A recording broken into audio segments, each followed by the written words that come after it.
சிவாய நம சிவாய நம சிவாய நம. சிவனை தரிசிச்சுட்டு எப்படி ஃபீல் பண்ணுறீங்க இவ்வளோ தூரம் வந்து? ரொம்ப சந்தோஷமாக இருக்குது. ஹலோ கைஸ், நம்ம ஆல்ரெடி வந்து சவுத் இந்தியாவிலே டஃபஸ்ட் ட்ரெக்கிங்கான அகஸ்தியர் மலை எக்ஸ்ப்ளோர் பண்ணியிருக்கோம். இப்போ தமிழ்நாட்டில் என்னென்ன ட்ரெக்கிங் பிளேஸ் இருக்குது, அதில் எது டஃபஸ்ட் அப்படின்னு பார்க்கும்போது வெள்ளையங்கிரி மலை தான் இருக்கிறதுலே டஃபஸ்ட். பட் வெள்ளையங்கிரி மலை நம்ம நெக்ஸ்ட் கூடிய சீக்கிரம் ட்ரை பண்ணலாம். இப்போ வந்து அதுக்கு அடுத்தாப்புல சதுரகிரி, அதுக்கப்புறம் வந்து தேர்ட் இருக்கிறது பர்வதமலை. இன்றைக்கி நம்ம பார்க்க போகிறது இந்த பர்வதமலை தான் போய் எக்ஸ்ப்ளோர் பண்ண போகிறோம். இந்த பர்வதமலை பார்த்திங்கன்னா இதில் வந்து மூணு லெவல் இருக்குது. ஃபஸ்ட்டு பார்த்திங்கன்னா பேசிக்காக ஒரு 1500 ஸ்டெப்ஸ் கிட்ட நடக்க வேண்டியிருக்கும். அதுக்கப்புறம் அந்த பாறைகள்லாம் நிறையா இருக்கிற இன்னொரு பாதை இருக்கும். ஸோ அதை கிராஸ் பண்ணி நெக்ஸ்ட்டு செங்குத்தாக ஏறுற கடப்பாறை பாறை இருக்கும். ஸோ இந்த மாதிரி 3 டிஃபிகல்ட்டி லெவல் இருக்குது. ஸோ அதெல்லாம் கிராஸ் பண்ணி நம்ம எப்படி அந்த பருவமலையை போய் அடைய போகிறோம் அப்படிங்கிறத அந்த வீடியோவில் பார்க்க போகிறோம். வாங்க போகலாம். நம்ம இந்த சென்னை கீழம்பாக்கம் பஸ் ஸ்டாப்லேருந்து தான் ஸ்டார்ட் பண்ணோம். நம்ம இங்கேருந்து போலூர் பஸ்லாம் ட்ராவல் பண்ண போகிறோம். போலூர் பஸ்க்கு போகிறதுக்கு பிளாட்ஃபார்ம் நம்பர் 7 போனோம். ஸோ ஸ்ட்ரைட்டாக போனோம். பிளாட்ஃபார்ம் நம்பர் 7 வரும் போட்டிருக்காங்க, போய் பார்க்கலாம். இந்த பிளாட்ஃபார்ம் 7 என்ட்ரானோன்னு பார்த்தீங்கன்னா ஃபுல்லாகவே திருவண்ணாமலை பஸ் எக்கச்சக்கமாக இருக்குது. பட் இது வந்து திருவண்ணாமலை போய் போகலாம், போலூர் போய் போகலாம். பட் நம்ம சூஸ் பண்ணியிருக்கிறது போலூர் வழியாக தான் போகலான்ட்டு. சரி, போய் பார்ப்போம். சென்னை கிளம்பக்கத்துலேருந்து கிட்டத்தட்ட ஒரு 12:30க்கு கிளம்புறோங்கிறது.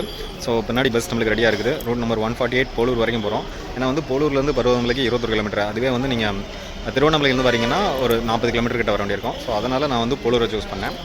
ஸோ லெட்ஸ் see அங்கே போலூரில் போயிட்டு நம்மளுக்கு பஸ்லாம் எப்படி கிடைக்குதுன்னு பார்க்கலாம். போலூர் பஸ் ஸ்டாண்ட் பாருங்கள் எவ்வளோ பெருசு இருக்குது. ஸோ நம்ம போலூர் பஸ் ஸ்டாண்ட் வந்துட்டோம்.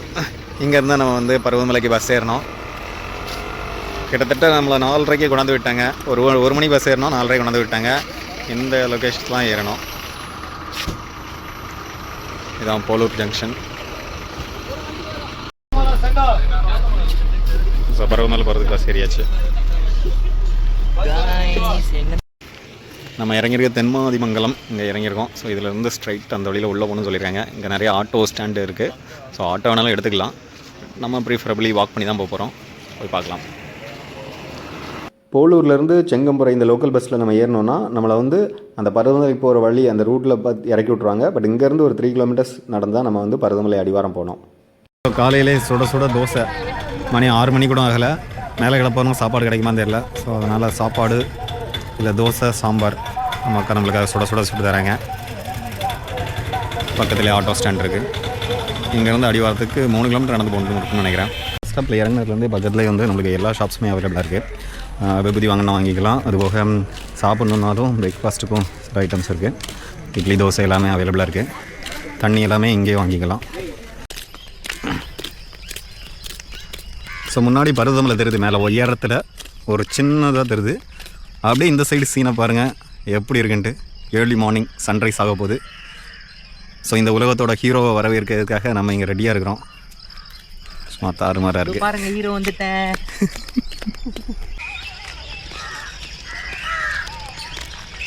மேலே உயரமாக நிறைய பறவைகள் பறந்துட்டு போகுது. தெரியுதான்னு தெரியல, ஜூம் ஆகாது. ஸோ அப்படி இங்கே ஏறு ஓட்டுறது, அப்படி இந்த இயற்கை வயக்காடுகள்லாம் அப்படியே ரசிச்சுட்டே போயிட்டுருக்கோம். ஸோ அங்கே நெல் நட போகிறாங்க போல இருக்குது. ஸோ அதுக்காக நாற்றெல்லாம் பறிச்சிக்கிட்டு இருக்காங்க. பக்கத்துலேயே தொழில் அடிச்சுக்கிட்டு இருக்காங்க. ஸோ அப்படி பக்கத்துலேயே இங்கே ஒரு கோயிலும் இருக்குது. ஸோ அந்த பருவமலைக்கு போகிற வழியில் பார்த்திங்கன்னா ஃபுல்லாகவே வந்து குளிக்கிறதுக்கு ரெஸ்ட் ரூம் போகிறதுக்கு நிறைய ரூம்ஸு எல்லாமே அவைலபிளாக இருக்குது. மேபி மார்னிங் வந்தோன்னா இங்கே வந்து ரெஸ்ட் ரூம்ஸ் எல்லாம் பாத்ரூம் எதுவும் யூஸ் பண்ணாலும் யூஸ் பண்ணிக்கலாம். நிறையாவே அவைலபிளாக இருக்குது. ஸோ இங்கே வெள்ளை சம்பங்கி அந்த பூ வந்து இங்கே கல்டிவேஷன்ஸ் பண்ணிகிட்ருக்காங்க. நம்ம ஆல்மோஸ்ட் பருவமலை அடிவாரம் வந்துவிட்டோம். அடிவாரத்தில் பக்கத்துலேயே பார்த்திங்கன்னா இங்கே நிறைய கோயில், பெரிய குசும்புக்கார நிறைய பெரிய சிலையோட கோயில்கள் எல்லாம் இருக்குது. பட் இங்கே விபூதி எல்லாமே சேல்ஸ் பண்ணிகிட்ருக்காங்க. வேணால் இங்கே கூட வாங்கிக்கலாம். ஸோ நாங்கள் பருவமலை போகிறதுக்கு யாராருக்கு அனுமதி அப்படின்ட்டு இந்து சமய அறநிலையத்துறையிலேருந்து கொடுத்துருக்காங்க. பார்த்திங்கன்னா இது இந்த பருவமலை பார்த்திங்கன்னா 4560 அடி உயரம் இருக்குது. இதில் வந்து மல்லிகார்ஜுன சுவாமி திருக்கோயில் இருக்குது. இதில் வந்து 10 வயதுக்கு கீழே இருக்கவங்களுக்கும் 60 வயசு மேலே உள்ளவங்களுக்கும் அனுமதி இல்லைன்னு போட்டிருக்காங்க.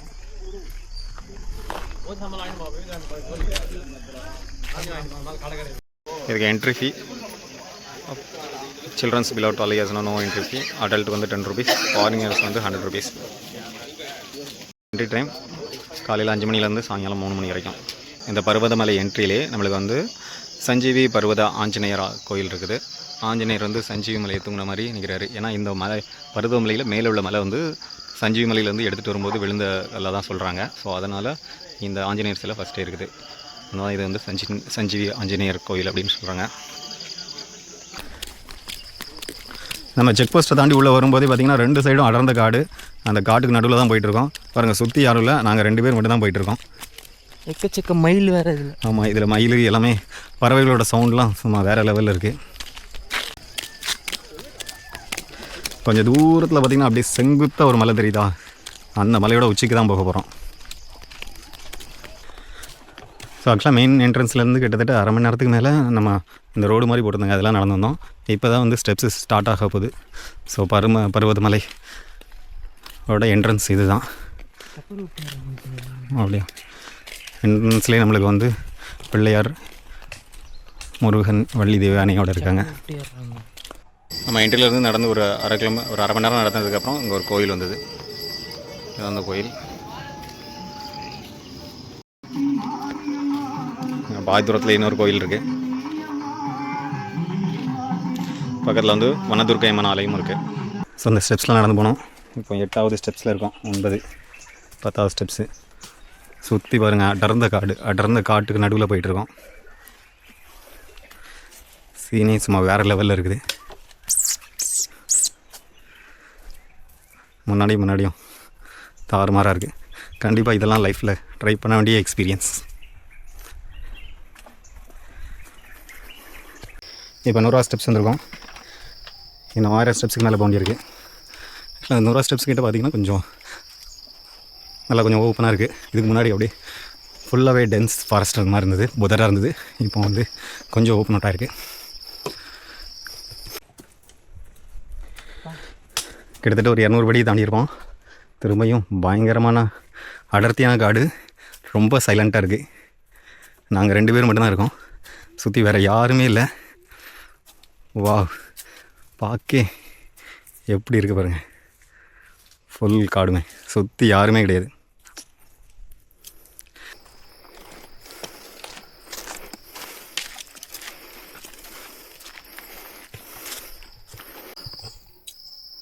ஸோ என்ட்ரன்ஸில் ஸ்டார்ட் பண்ணி அரை மணி நேரம் ஆகுது. நம்ம வந்து 700 ஸ்டெப்ஸ் க்ராஸ் பண்ணிட்டோம். இப்போ அந்த 700 ஸ்டெப்ஸில் இங்கே வந்து உள்ளே வந்து சித்தர் வாழ்கிற இடம், அதுக்குரிய அந்த கோயில் மாதிரி இருக்குதுன்னு சொல்லியிருக்காங்க. ஸோ அதுக்கு போகிறதுக்கு ஒரு ஏரோ போட்டிருக்காங்க, அதையும் போய் பார்த்துட்டு வருவோம். அந்த சித்தர் இருக்கிற கோகை ஒன்று இருக்குது. ஸோ அதை பார்க்குறதுக்காக போயிட்டுருக்கோம். இப்போ 700 ஸ்டெப்ஸில் வந்து உள்ளே வந்திருக்கோம். இந்த போகிற இடம் கொஞ்சம் ஹார்டாக தான் இருக்குது, பாறைகள் மேலாம் ஏறி போக வேண்டியிருக்கு. ஸோ இதை தாண்டி போனோன்னா இங்கே நம்ம சித்தர்கள் இருக்கிற குகை இருக்குது. ஓ, பட் நம்மளுக்கு இப்போ தண்ணி தேவையில்லையே, போய் குடிக்கலாம். மலையிலேருந்து வருது இல்லை.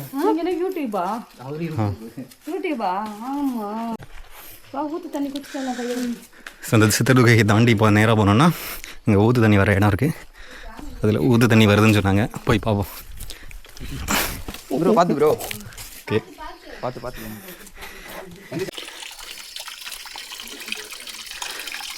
இதுதான் அந்த ஊற்று தண்ணி. நேற்று நிறைய வந்துச்சான். ஓ, தண்ணி எப்படி இருக்குது டேஸ்ட்டு? பார்த்து 45 மினிட்ஸ் பயங்கரமான வாக்கிங் அப்புறம் 1000 ஸ்டெப்ஸ் கம்ப்ளீட் பண்ணிட்டோம்.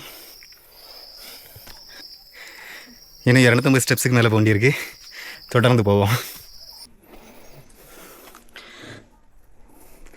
இங்கே நிறைய பேர் குளுக்கோஸ் போடலாம் சாப்பிட்டுருக்காங்க.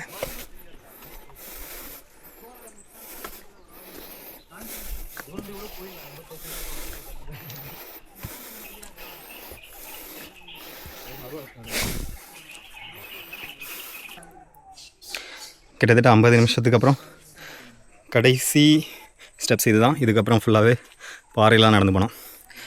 1263 ஸ்டெப்ஸ் இருக்குது. ஸோ அந்த ஸ்டெப்ஸ் முடிக்கையும் இங்கே வந்து ஒரு சூலம் இருக்குது. இதை தொடர்ந்து நம்ம இந்த இடத்துலாம் போக வேண்டியிருக்கு. பாருங்க, நிறைய எறும்பு டிஃப்ரெண்ட்டாக இருக்குது. நிறைய எப்படி நடந்து போட்டிருக்காங்க.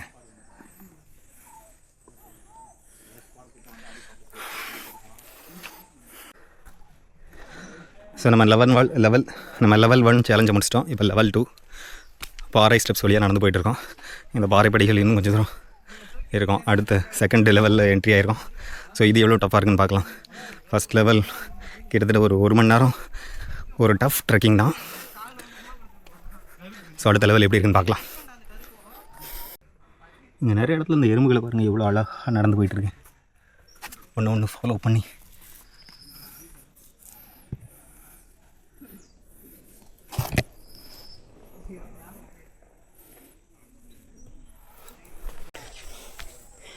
இந்த பாறையோட பாறை பாதைகள் இன்னும் கடினமாக தான் இருக்குது. அப்படியே செங்குத்தாக பாறையில் ஏற வேண்டியிருக்கு.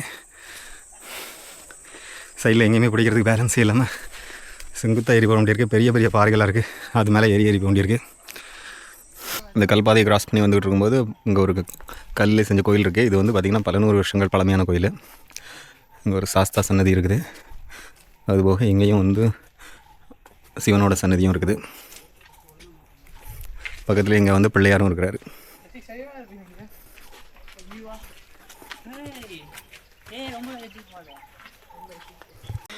போக போக இந்த பாறை பாதை வந்து ரொம்ப செங்குத்தாக ஏறிக்கிட்டே போகுது. பாருங்கள் எவ்வளோ செங்குத்தாக இருக்குன்ட்டு. டிஃபிகல்ட்டி லெவல் ஹார்ட் ஆகிட்டே போகுது. இதை ஸ்டார்ட் பண்ணி ஒரு 1/4 மணி நேரம் ஆகுது. ஆப்பா செங்குத்தாக ஏற வேண்டியிருக்கு. ஸோ அந்த பர்வதமலைக்கு வரது 2 வழி இருக்குது. ஒன்று வந்து தென்மாதி மங்கலம், அது இப்போ நம்ம வந்த ரூட்டு அந்த வழி. இன்னொன்று வந்து கடலாடி. ஸோ அது இந்த வழியாக வந்தால் கடலாடி வழி. ஸோ இதுதான் வந்து நம்ம இந்த 2 வழியில் எங்கேருந்து வந்தாலும் எங்கே ஜாயின் பண்ணி இதுக்கப்புறம் மேலே வந்து ஒரே வழி தான், இது வழியாக தான் போனோம். நம்ம ஆல்மோஸ்ட் பாறை வழி வந்து இங்கே தான் வந்தோம். இப்போ அதை ஆல்மோஸ்ட் முடிய போகிறோம். ஸோ அது அந்த இடத்துல ஒரு போர்டு வச்சுருக்காங்க. இது வந்து கிட்டத்தட்ட அதே கீழே பார்த்தா அதே போர்டு தான். இது வந்து 4560 ஃபஸ்ட்டு உயரம் இருக்குது. உயர்ந்த இடத்துல உள்ளவங்க யாரும் இங்கே போகிறத தவிர்க்கிறது நல்லதும் போட்டிருக்காங்க. ஏன்னா இதுக்கப்புறம் மேலே உள்ளது வந்து கடப்பாறை பாறை, ரொம்ப செங்குத்தாக இருக்கும் அப்படின்னு சொல்லி போட்டிருக்காங்க. ஸோ நம்ம தொடர்ந்து போகலாம். இதில் அங்கங்கே வர வழியில் ஃபுல்லாகவே நிறைய கடையும் இருக்குது. கூழ், அப்புறம் லெமன் ஜூஸ், அந்த மாதிரி நிறைய ஐட்டம், தண்ணி, வாட்டர் பாட்டில், பிஸ்கட் எல்லாமே இருக்குது. ஸோ அதுவும் நான் ட்ரை பண்ணி பார்க்கலாம்.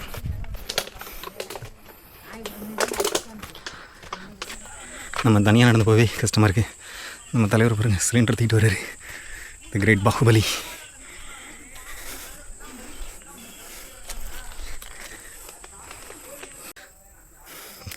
ஸோ அங்கேருந்து பார்க்கும்போது கீழே உள்ள ஏரி குளங்கள்லாம் அப்படியே சூப்பராக தெரியுது. பட் கேமராவில் எந்த அளவு தெரியுதுன்னு தெரியல. பட்டு நம்ம கண்ணில் பார்க்கும்போது எல்லாமே சும்மா வேறு லெவலில் இருக்குது.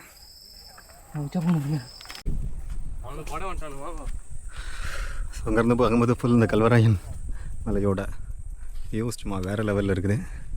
பக்கத்தில் ஃபுல்லாகவே பிள்ளையார், சிவனும் இருக்காங்க.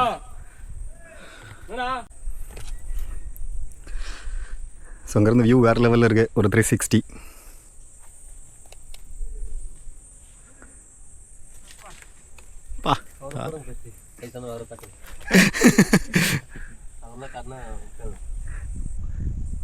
கஷ்டப்பட்டு ஏறி வராங்க. அந்த குரங்கு அப்போலே பேக்கில் இருந்ததெல்லாம் பிடுங்கிச்சுது. ஸோ இந்த மலையோட உச்சிக்கு தான் போனோம். பாருங்கள் எவ்வளோ செங்குத்தாக இருக்குது. இது மேலே தான் ஏற போகிறோம். ஃபுல்லாகவே கடப்பாறையை பிடிச்சி அப்படி தான் ஏறணும். உண்மையிலே ரியல் சேலஞ்ச் இதுக்கப்புறம் தான் இருக்க போகுது. வாங்க போவோம். 2 வழி இருக்குது. ஓ இந்த வழி. ஆனால் இந்த வழி இறங்குறதுக்கா? ஓ ஏறுறதுக்கு ஒரு வழி இறங்கும். ஸோ ஃபைனலி பாறை பாதையை முடிச்சிட்டோம். இப்போ கடப்பாறை வர போகிறோம். இது வந்து இறங்குற வழியாக அப்படியே ஸ்ட்ரைட்டாக போனால் ஏறுற வழி. Real சேலஞ்சாக waiting.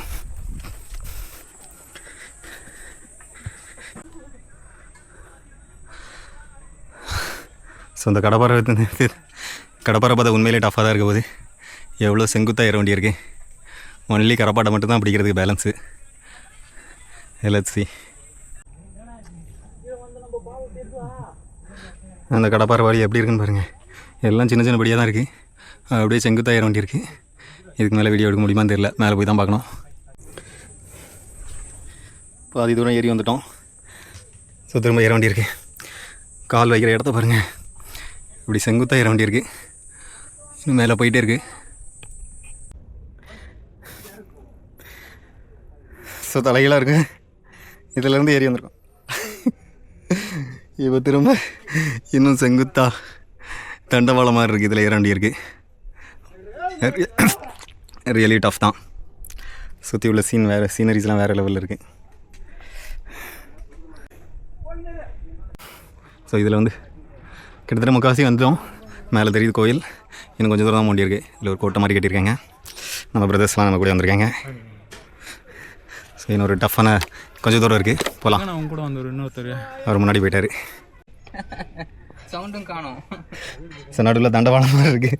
இதெல்லாம் கிராஸ் பண்ணி தான் போனோம். கிராஸ் பண்ணி நம்மளால் சக்ஸஸ்ஃபுல்லாக வந்துட்டார். எவ்வளோ நேரங்க வெயிட் பண்ணுறது நீங்கள்? ஸோ இங்கே ஒரு மண்டபம் மாதிரி இருக்குது. இது கிட்டத்தட்ட 4000 வருஷத்துக்கு மேலே பழமையானது.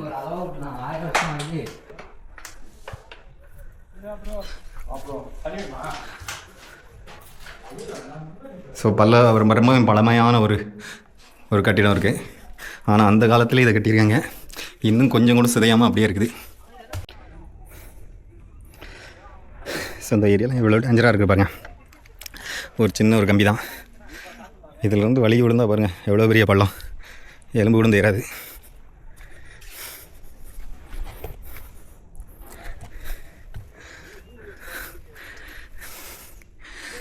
இன்னும் கொஞ்சம் தூரம் மூண்டி இருக்குது. ஸோ மேலே ஏறினோன்னு ஒரு பாதம் இருக்குது. இது சிவன் பார்வதி பாதம்னு சொல்கிறாங்க.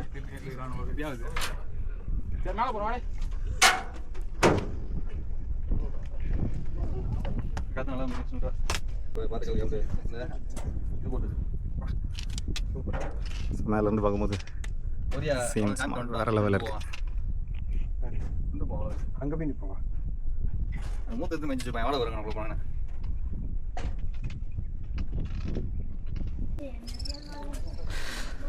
ஸோ பல சவால்களை தாண்டி ஆல்மோஸ்ட் பக்கத்தில் வந்துட்டோம். ஸோ இதுதான் லாஸ்ட் ஸ்டெப். பக்கத்தில் தான் கோயில் இருக்கார். ஸோ நம்ம சிவனை பார்க்க கிட்டத்தட்ட 3 ஹவர்ஸ்க்கு மேலே ட்ராவல் பண்ணி வந்துட்டோம். 2.5 மணி நேரம் ஆயிடுச்சு.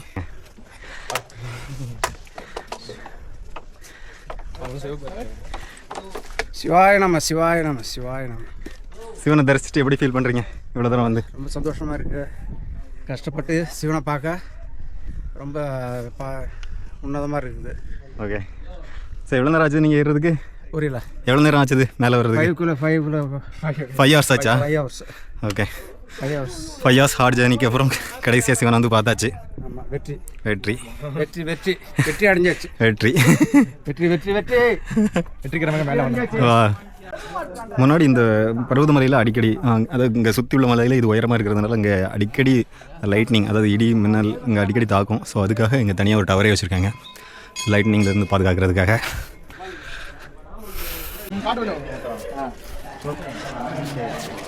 ஸோ ஃபைனலி சிவனை பார்க்க வந்துட்டோம். உள்ளே தான் கோயில் இருக்குது. இங்கே நந்தி சன்னதி வந்து சூடம் ஏற்றுறாங்க. மேலே வந்து ஆஞ்சநேயர். நம்ம இப்போ தான் வந்து பருவமலையில் தரிசனம் முடிச்சுட்டு வெளியே வெயிட் பண்ணிகிட்டு இருக்கோம். நம்ம கூட வந்த பிரதர்ஸ் எல்லாருமே தரிசனம் முடிச்சுட்டு உட்காந்துருக்காங்க. ஸோ நம்ம பிரதர் வந்து தரிசனத்தை பற்றி சொல்கிறாரு. ஆமாம், கீழே சொன்னாங்க ரொம்ப கஷ்டமாக இருக்கும் சொன்னாங்க. பசங்க ஃப்ரெண்டில் சொன்னாங்க. நான் அவ்வளோ கஷ்டம் இல்லை, சிவன் தான் மேலே இட்டு வந்தார். அதுக்கப்புறம் எங்கள் தரிசனம் வந்து ஆக்சுவலாக நம்ம பூஜை வந்து நம்மளே பண்ண விட்றோம். பூஜை மற்ற கோயில் பண்ண விட மாட்டோம். நம்மளே பண்ண விட்டாங்க. ஓகே, சிறப்பாக இருந்தது. ஸோ நீங்கள் வந்து சன்னதியை நேர்லேயே பக்கத்தில் போய் பார்த்துக்கலாம். நம்மளே சிவனை தொட்டு வழிபட நம்மளே எல்லாமே பண்ணிக்கலாம். எல்லாமே விபூதியெல்லாம் அபிஷேகம் பண்ணிக்கலாம். நம்மளே ருத்ராட்ச மாலை எல்லாமே போட்டு அபிஷேகம் பண்ணிக்கலாம். ஸோ இதுதான் வந்து இந்த தலத்தோட சிறப்பு மற்ற தலத்தை கம்பேர் பண்ணும்போது. தேங்க்யூ. இறங்குறதுக்கு கடப்பாறை ரூட் இல்லாமல் இன்னொரு வழி இருக்குது. அதுவும் செங்குத்தாக தான் இறங்குது. சரி பார்ப்போம் கீழே போயிட்டு. இப்போ நான் ஒரு செங்குந்தான வழியாக இறங்கணும். இப்போ அதை திறந்து இன்னொரு வழி கீழே தலையில் இறங்க வேண்டியிருக்கு. இன்னும் அப்படியே தலைகளாக இறங்க வேண்டியிருக்கு. இங்கே மேலேயும் செங்குத்தாக இறங்க வேண்டியிருக்கு. சரிம்மா கீழே போய் பார்க்கலாம். ஸோ இப்போ இவ்வளோ தூரம் இறங்கி வந்திருக்கோம். மேலேருந்து தலைகீழாக. ஆமாம், ரொம்ப ஈஸியாக தான் இருக்குது. திரும்ப இப்போ பக்கத்தில் வந்துட்டோம். இன்னும் லாஸ்ட்டு ஒரே ஒரு ஏணி தான் இறங்க வேண்டியிருக்கு. இப்போ நம்ம ஆல்மோஸ்ட் அந்த பருவதமலை ட்ரெக்கிங் கூட எண்டுக்கு வந்துட்டோம். ஸோ பார்த்தீங்கன்னா இது நம்ம ஏறுறதுக்கு கிட்டத்தட்ட 3 hours ஆச்சுது. ஏன்னா ஓகே 2.5 hours 3 hours ஓகே அப்படி வச்சுக்கலாம். 2.5 hours வச்சுக்கலாம். ரிட்டர்ன் வரதுக்கு ஆல்மோஸ்ட் இப்போ 1 hour ஆயிருக்கு. இன்னும் ஒரு 300 steps இறங்க வேண்டியிருக்கு. ஸோ கிட்டத்தட்ட பார்த்தீங்கன்னா ஒரு 6 hours அப் அண்ட் டவுன். அதுக்கப்புறம் அங்கே கொஞ்சம் நேரம் சாமி கும்பிட்றது அது எல்லாத்துக்குமே இங்கே டோட்டலாக நீங்கள் ஃபிசிக்கலி ஃபிட்டாக இருந்தீங்கன்னா ஒரு 6 hours இந்த இதெல்லாமே முடிச்சுட்டு வந்துடலாம். ஸோ ஆனால் நீங்கள் இந்த பருவமலை வரணுன்னா ஃபிசிக்கலி மென்டலி கண்டிப்பாக ஃபிட்டாக இருந்தால் மட்டும்தான் இது உங்களுக்கு பாசிபிள். ஏன்னா நீங்கள் அந்த வீடியோவில் ஏற்கனவே பார்த்துருப்பீங்க. அந்த கடப்பாறை அப்புறம் வந்து பாறையில் வர ரோடு அந்த ஸ்டெப்ஸ்லாம் ரொம்பவே கஷ்டமாக இருக்கும். ஸோ ஹோப்ஃபுல்லி இந்த வீடியோ உங்களுக்கு பிடிச்சிருக்கும். நீங்கள் பருவதமலை வரீங்கன்னா உங்களுக்கு கம்ப்ளீட் இன்ஃபர்மேஷன் இதில் இருக்கும்னு நம்புகிறோம். ஸோ இது மாதிரி பல பயனுள்ள வீடியோக்களை தொடர்ந்து பார்த்து என்ஜாய் பண்ண நம்ம சேனலில் தொடர்ந்து இணைஞ்சிருங்க. Will meet you next video. Then bye bye.